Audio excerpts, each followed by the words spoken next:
Alien sad dragon cried every night like a baby for months, but when the twin moons of Avanara hung low in the sky, silver beams scattering across the desert plains like spilled milk, the nights were quiet in that part of the galaxy, except for the sound that had haunted the settlement of pharaohs for weeks now.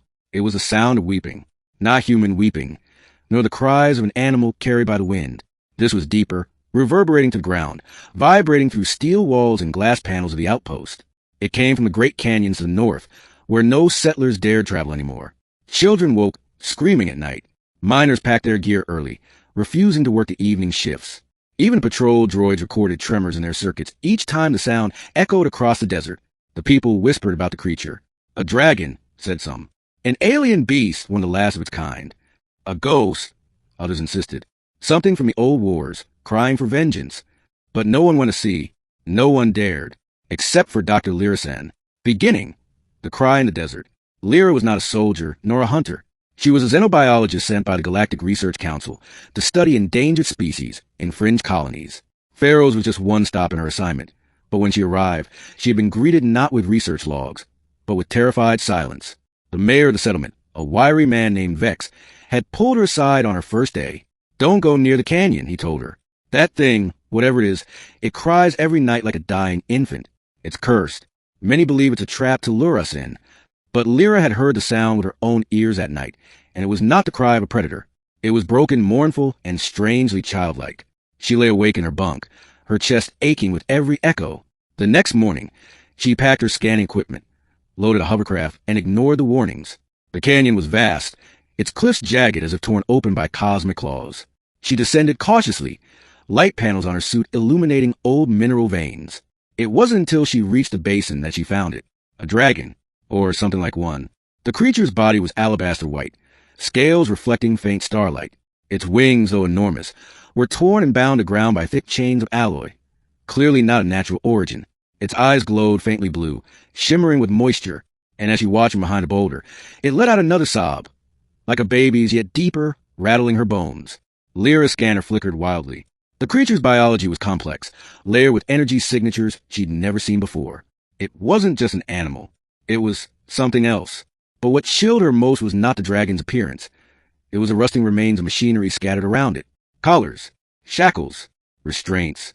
Someone had chained this being deliberately, long ago. The dragon turned its head suddenly, and for a moment, its glowing eyes locked with hers. Lyra's breath caught. She expected anger, a blast of fire, or a roar. Instead, the dragon whimpered, softly, like a child begging not to be left alone. The first contact. Over the next week, Lyra returned to the canyon daily. Each night, the dragon cried, and each time she sat closer, recording data and speaking softly. At first, the creature flinched at her presence, but soon it grew still as though listening. I don't know who chained you here, she whispered one evening, voice shaky, but I don't think you're a monster. The dragon blinked, tears rolling down its scales. For the first time, it stopped crying before dawn. When she dared approach close enough, she noticed inscriptions on the chains. Alien runes. Unfamiliar yet strangely ceremonial. The shackles pulsed faintly, as though feeding on the creature's energy. This was not simply captivity. It was imprisonment of a sacred kind. One night, as the desert winds howled, the dragon finally spoke. Not with words, but with thoughts pressed directly into her mind. Why'd you come? Lyra stumbled, heart racing. You can speak? Long silence. Long pain. Alone no one came. Why you? She steadied herself. Because you're suffering. And I couldn't bear to hear it anymore. The dragon's glowing eyes softened. For the first time, it didn't look like a beast. It looked like a grieving child. Middle, the truth of the dragon. The dragon began to share pieces of its story, broken through sobs and fragmented telepathic images. Its name was Salith, the last albino of its species. Long ago, dragons had soared across the skies of Avanara, guardians of balance between nature and settlement. They were not beasts, but sentient beings, keepers of memory, their voices carrying wisdom and harmonic resonance. But during the Galactic Expansion Wars, settlers feared their power. Officials declared them too dangerous. Dragons were hunted, bound, and exterminated. Salith had been just a hatchling then, captured and chained beneath the canyon while its kin were slaughtered. And so, for nearly 3,000 years, it had remained here, crying in grief and loneliness. Every night, its sorrow leaked into the desert air, a sound too haunting for mortals to bear. Lyra wept when she learned the truth. No scientific training could protect her heart from the weight of such suffering. She knew then why the settlers avoided this place. not out of superstition, but because guilt lived here, echoing in the dragon's cries. But there was something more. The chains, Salith explained, were not mere restraints. They drained his strength, ensuring he could never spread his wings. Each link carried enchantments woven by ancient officials, powered by fear. Wings broken, but not gone, he told her one night. If chains fall, I can rise again. Lyra knew what she had to do, but freeing him would not be simple. The technology binding him was ancient, half magic, half machine, and dismantling it could cost her life. Yet the alternative was worse, to let him suffer night after night, crying like a baby into the desert void. The struggle against chains. Her research shifted. No longer was she cataloging species, she was decoding runes, dismantling shackles, and studying resonance waves. She worked tirelessly in secret, afraid that if the settlers discovered her mission, they would interfere. But the dragon was patient. Each night, he shared memories with her. Fly would kin across crimson skies, singing songs that made planets bloom, feeling warm to a universe that now felt cold. For the first time in centuries, Salith no longer cried every night. Sometimes he hummed instead, a low, trembling sound that made the desert sand shimmer like water. Lyra worked on the first chain for weeks before she found the weak point.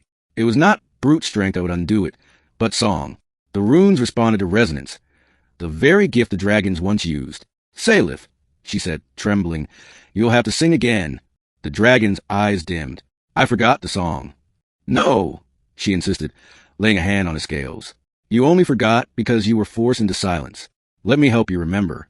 She played recordings of old frequencies, adjusting them until his voice resonated. At first, his hum cracked, fragile and broken. But then, with her guidance, he began to recall. And one night, under the twin moons, Salith sang again. The sound was not sorrow, but hope.